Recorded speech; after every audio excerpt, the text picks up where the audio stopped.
Ano po ba itong binebenta nyo na ito, ate? Carioca is Pilipit, is Carioca malaki, is Butche. Gawa ng Lipa City. Ito po ay, ano pong ingredients nito? Sugar, this rice, malagkit, and Ayan. mantika. Ito pong parang donut na Yes, nakikita Pilipit. natin, magkano po yan? 10. Yun ang po parang fishball na Yes. tinuhog sa stick, ano, magkano That naman is po not yan? fishball, is Carioca, is maliit. 10. Carioca din po. Yes. Lahat po ito, tigti 10 pesos per piece. No. This one is 20 pesos only. Pwede po bang malaman ang inyong pangalan, ate? Ako si Ditya. Si Ma'am Dikya. Yeah. Si Ma'am Dikya ang hahanapin nyo dito Yeah, sa corner thank you, ng thank you. Rizal Street, Thank you. corner Hi. Malabanan.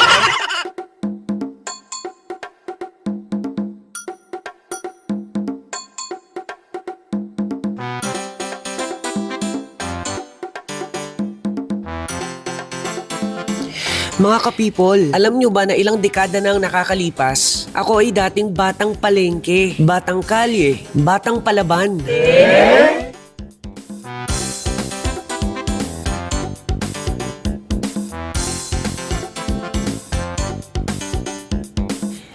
Lahat na yata ng pwedeng itinda na itinda ko na. Gulay, prutas, bulaklak, paputok, kandila, paso, kaldero, ice candy, buko salad at kung ano-ano pa. Kaya naman malaking bahagi ng aking pagkabata ang palengke dito sa Lipa City, Batangas. Kaya naman mga ka-people, today samahan nyo akong libutin ko ang Lipa City Public Market.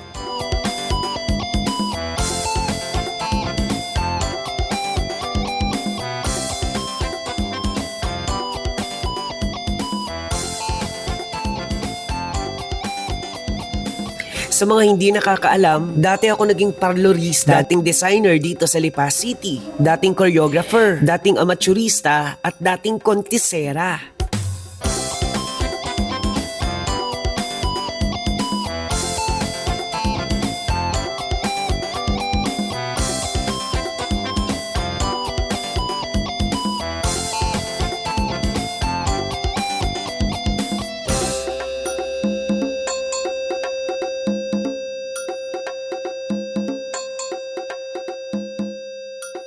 Ay, vlogger. Opo. Anong vlogger? Anong DJ Onset. Mga ka-people, at kung sakali mang mapagod kayo at magutom sa kabibili ng iba't ibang wet goods, dry goods, apparel at gadgets dito sa Lipa City Public Market, ay pwede kayong umakyat sa Building 2 dahil sandamakmak din ang pagkain na pwede ninyong pagpilian. Diba? JJ11, yan, kamusta?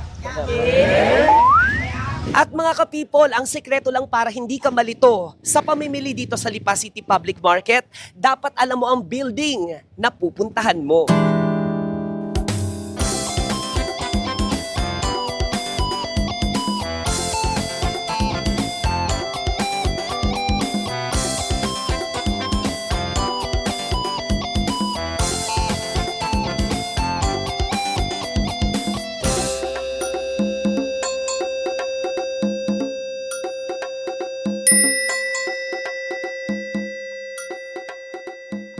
Natitig sa akin. Nabunso. Hello po. Taga-ABS-CBN. January 9, 2016 ay nasunog ang Lipa City Public Market. Pero ang isang malagim na pangyayari dito ay kung babalikan natin ang taong 1993, ang pinakamalaking sunog na nangyari sa palengke.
Hello.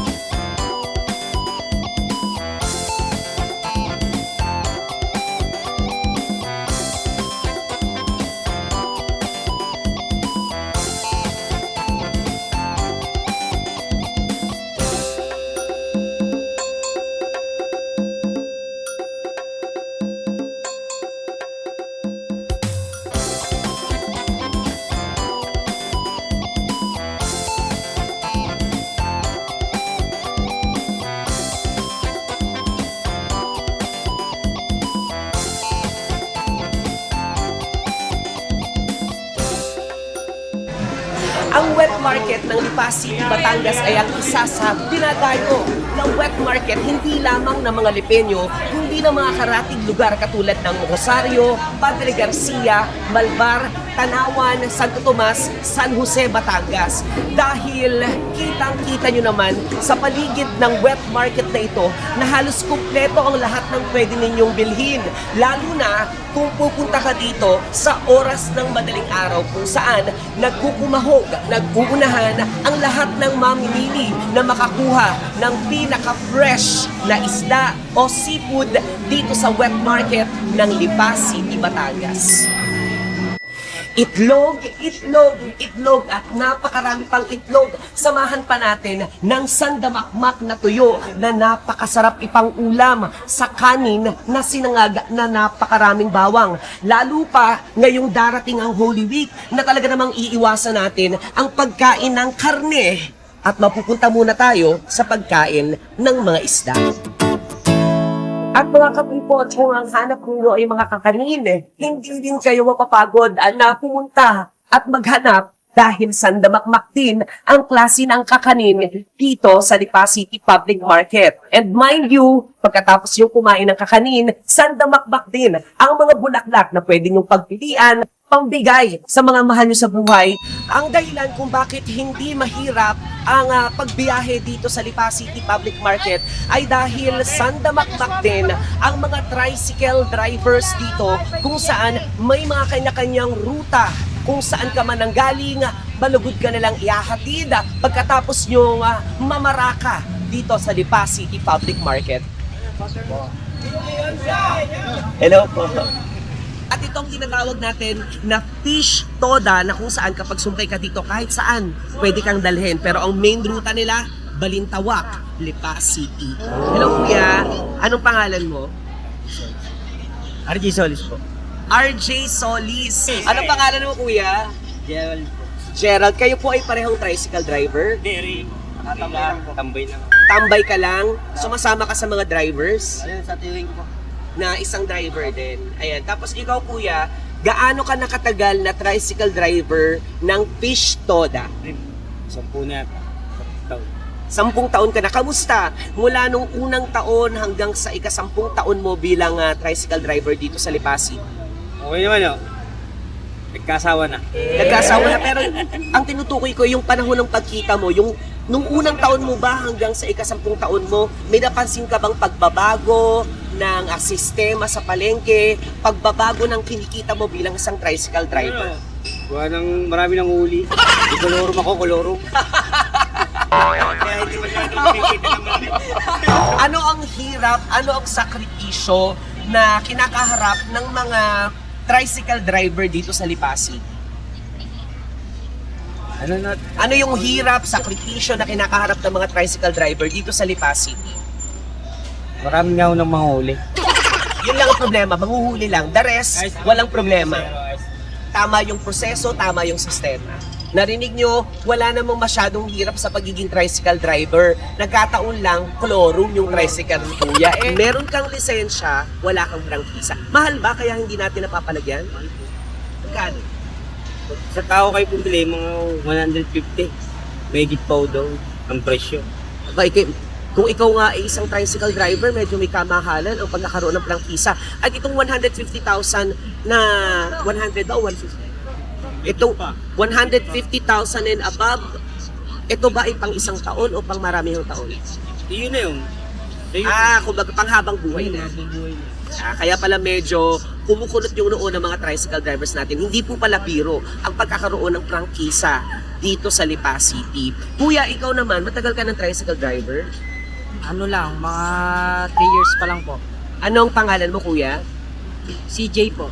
Oo. Siya kasi 10 taon ng tricycle driver ng Pistoda. Ikaw 3 years pa lang. Paano ka nakakasabay dun sa mga matatagal ng tricycle driver dito sa Pistoda?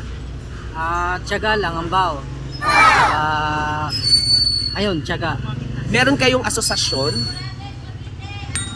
Asosyasyon na... ng TODA mismo? Meron pa, dahil Pistoda to, di ba? Meron pa kayong presidente, vice-presidente na nag-o-organize ng sistema nyo dito sa palengke. Meron. Gusto mong batiin? Binabati ko yung president dito sa Pistoda na guwapo at mabait. Pangalanan mo. Si OG Mendoza. Sir OG Mendoza, ha? Napakagwapo at napaka-mabait mo daw na presidente ng Pistoda. Magandang presidente yun ng Pistoda. Maganda rin ang pamamalakad niya dito. Dahil kada taon meron kaming sapat na pondo para kami ay mag Christmas party o kaya ay magsama-sama ng buong toda.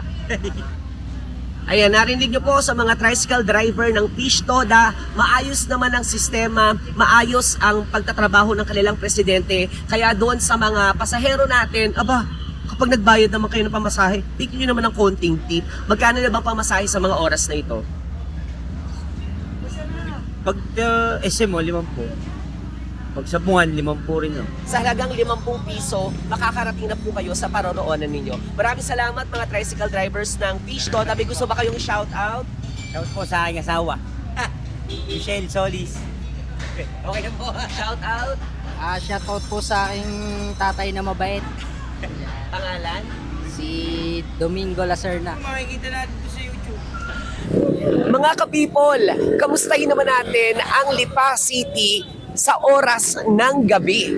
Unti-unti ding nakikilala ang Lipa City sa kanilang night market, lalo na sa panahon ngayon ng Pebrero kung saan napakalamig dito sa probinsya.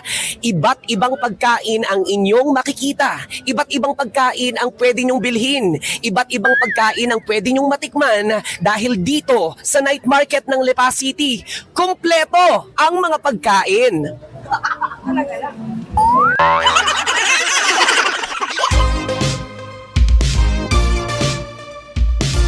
At ngayon lang ako nakakita mga ka-people na tindahan sa night market na parang buffet restaurant sa dami ng putahing ibinibenta. Magsasawa ka talaga sa kapipili.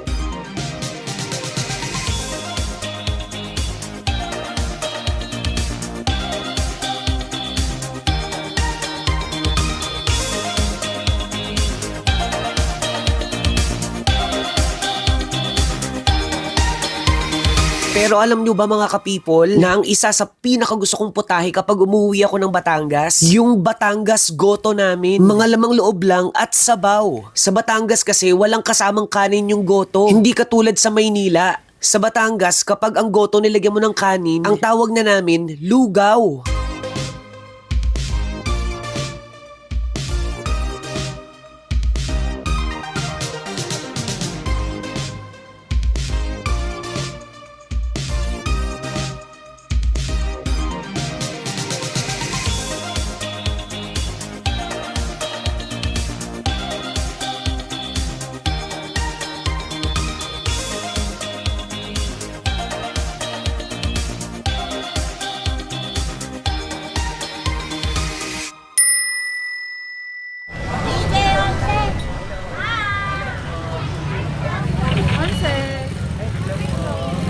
Yay! May nakakakilala din naman sa atin. Mga ka-people. Tindera. Kuha na po. Vlog. Huwag ko. Suka na lang. Balot, inaano, rakal suka. Salamat nga pala kay Kaador para sa libreng pasuka. Kumpletong-kumpleto din ang night market dito sa Lipa City. Sandamakmak na tsinelas.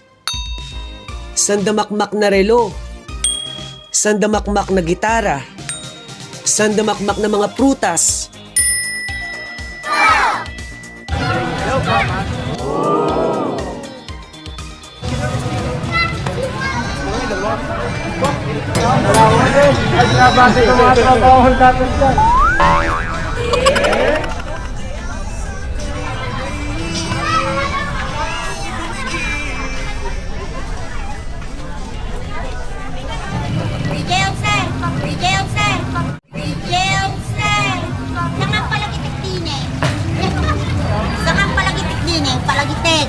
Palagitik ng lipa, champeni, at kaldereta ng lipa.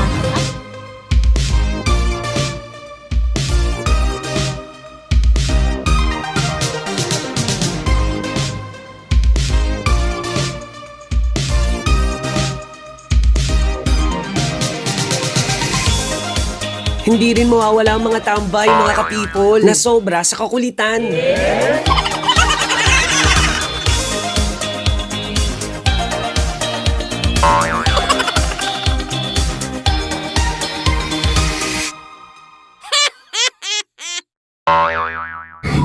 Kahit gabi na dito sa Lipa City ay kung mapapansin ninyo, ibang-iba na talaga dahil sobrang busy na ng mga tao, napakaraming sasakyan, napakaraming mamimili at napakaraming pedestrian na nag-uunahan makahabol sa hapunan.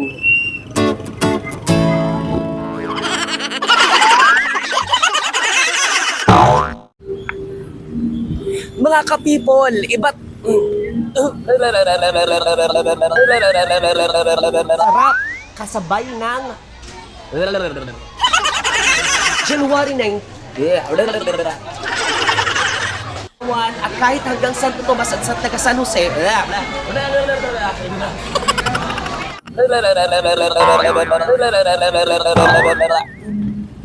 dinadayong palengke.